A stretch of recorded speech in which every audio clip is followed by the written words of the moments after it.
Hi friends, నేను ఈరోజు chicken gravy చేస్తున్నాను. హాఫ్ కేజీ చికెన్, కొంచెం కొత్తిమీర, ఒక 4 పచ్చిమిర్చీలు, 4 ఉల్లిపాయలు, 4 టమాటాలు. ఇప్పుడైతే కడాయి పెట్టుకున్నాను, వేడైపోయింది బాగా.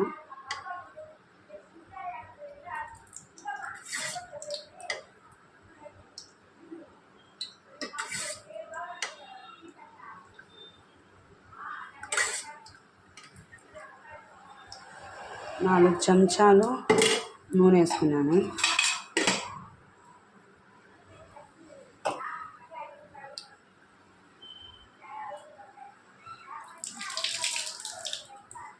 నేనైతే